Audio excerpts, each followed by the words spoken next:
everybody, this is the Victor and the movie of today is called A Run for the Money. It's a pretty simple enough story, but one thing remains a bit of a question for me. What exactly was so special about a bunch of people in Wales shoving more coals than anybody else in the mines? I don't know, but apparently it was good enough for the English newspaper to print a big old article about them. It must have been a really slow day at the papers that day. Anyway, let's take a look at it. This is A Run for the Money.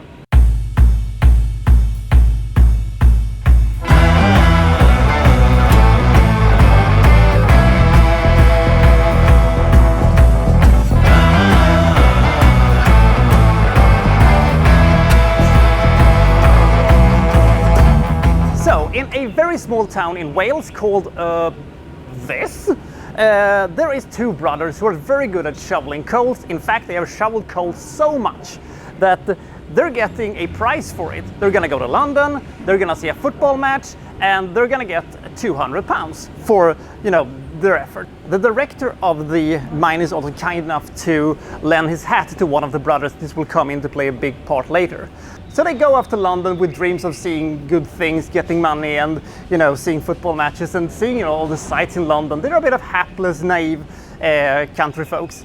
But once they get there, things get, a little bit complicated because they lose each other. The brother who lent the hat loses the hat.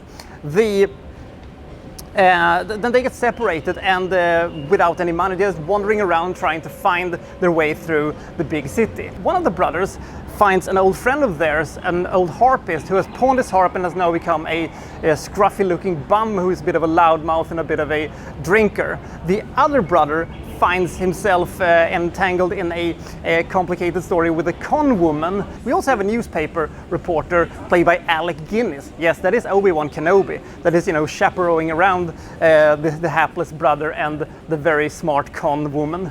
Let's see if they can get away from London with, their lives and their money and their sanity intact. Uncomplicated Story. Naive country folks come to big city, culture clash, somebody tries to take advantage of them, and it kind of backfires. It is a cute little story with some likable characters and some okay comedy, but it's rather slow and you're never really super engaged in the whole thing. I thought that the reporter was probably the most interesting guy in the whole thing because, let's face it, Alec Guinness is mostly here to get ridiculed throughout the entire movie. I thought they could have used the slapstick and the farcical elements of this movie further better than they did. By the end, I think that Run for the Money is a forgettable but pretty harmless movie. It is fascinating to see what London looked like, in this point in time, but for anything else, it is kind of just, it's okay. It's a movie that doesn't leave any lasting impression, you could say. It is a bit of a shoulder shrug. I give this movie 31 points. It isn't bad or anything like that. It's just a little disinteresting, and they could have filled this one up with a lot more interesting, funny and absurdist events, but in the end it was just kind of there. So I'll see you next time from so-and-so reviewing such and such. Thank you for watching. Thank you very much.